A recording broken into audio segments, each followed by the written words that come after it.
Welcome back. Mike Alessi leading the way here on Speed. Check out Wrecked every Thursday at 10 o'clock. Wrecked is going to be all new. Winter storm wreaks havoc on Chicago. O'Hare is left to clean up the carnage and put their own lives on the line. Wrecked, Life in the Crash Lane.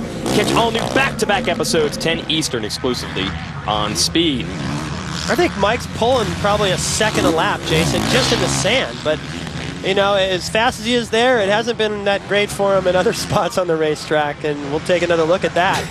Yeah, this is crazy. Good stuff. Hit the banner earlier. Halfway through, says his mechanic, Tool Time Tim, and the mechanic for Michael Byrne, who is running an 8th right now. He's a Suzuki guy, too. Yeah, let's check this out. Watch his right throttle front brake side hits that banner, so they're like, okay, well, we'll move that. Get that out of there. Here comes Mike the next lap. Comes out wide, no banner. Whoa, where's the racetrack?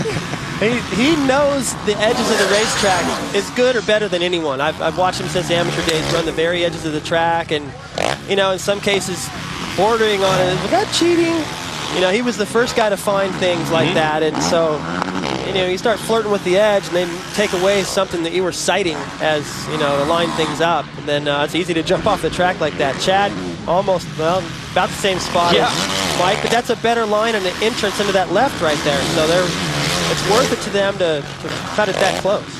So here's Reardon, who's caught up to, who's in second, and Reed has caught up to Reardon, which I meant to say.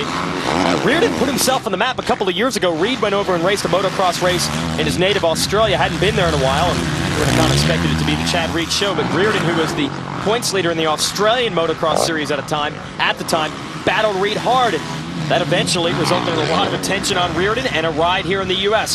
The results haven't been there, but now that he switched to the 450, they certainly are. Here he is running in second, but here comes his countryman around the outside. Amazing run by Reed. That was nice. And it's the same kind, it's not the same sweep, I would think, but a similar one to where he fell in the first moto, lost the front end, and he went any more aggressive that time. That's actually where he fell.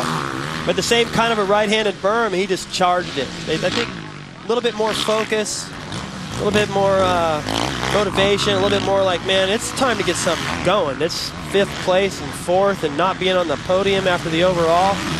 That's got to go. And up into 2nd, you know, I don't think there's any way he's going to catch Alessi unless he gives it to him somehow with a mistake. But, you know, a pretty good rebound for Chad. It might put him on the box this afternoon, but he's still going to lose 3 more points to his teammate. Yeah, and it's over 1 moto, the lead that Alessi now has over Reed in the series. So Reed needs a bad one by Alessi to get back to even and have a shot at this championship. Because like you said, as far as meeting him on the track, you pretty much know you're going to have to catch and pass Alessi every moto, because Alessi always gets the starts and always goes strong early. In Moto 1, we were calling him the rabbit. And these guys are the guys chasing him. And Mike Osler, the mechanic for Reed, is giving him a comparison on lap times. And Alessi's actually distancing himself from Reed a little bit. It was about 22 seconds is the gap that Alessi had on Reardon. Now Reed is the man in second, and the gap is 24 seconds. So you see Reed there, the lap times, still losing a little bit to Alessi. Alessi is proving he's just as strong late in the moto as he is off the start. Yeah, Mike he trains as hard as Carmichael ever did. I don't know if he trains as specific or as smart or whatever, but as far as volume, Mike might be winning that race. Big battle here. We got Ricky Dietrich, who we mentioned earlier, the replacement rider. Not a full-time motocross racer, but he sure looks it right now. He is in 6th. Then you've got Jake Moss. Oh, sorry, Dietrich is 5th, Moss is 6th. And Hahn, who has had a phenomenal season so far, had a rough go of it in Moto 1 here, though.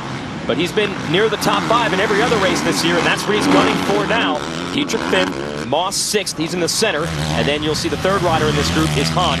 And Hahn is out of Texas, spent about a month or so at Carmichael's house in Florida getting ready for this series, but now he's back in Texas, and the familiar terrain just paid off because he made the move on Jake Moss. Yeah, and you know, I mean, it's just speculation, but I suppose you could probably, you know, say that Hahn has been thinking, hey, I was the next fastest Kawasaki guy. How come he got that factory bike? I think Hahn is happy with his team. It's working. You know, I talked to the team manager, and they have a good program. So I don't know that the Works bike would have made that much of a difference, but deep in the back of his mind, I would imagine that that was a question. So he'd like to beat him, that's for sure. All right, well, he's got his shot at it. You see the clock on the top of the screen. We are 8 minutes to go before the 2-lap board comes out, and Aaron Hahn revving his bike to tell the lap rider, get out of the way. That's his version of a blue flag. Move! Yeah, you hear that guy heard it. It worked. He didn't lose any time. Yeah, it worked. He got that rider there. He just basically pulled the clutch in, revved it like it was in neutral, so the rider in front moved, and now he's going to zero back in on Dietrich. That's going to be a good battle for the top 5 with Short in 4th, Reardon in 3rd, Reed in 2nd, trying to run Alessi down. Kawasaki guys talking it over. Stay with us.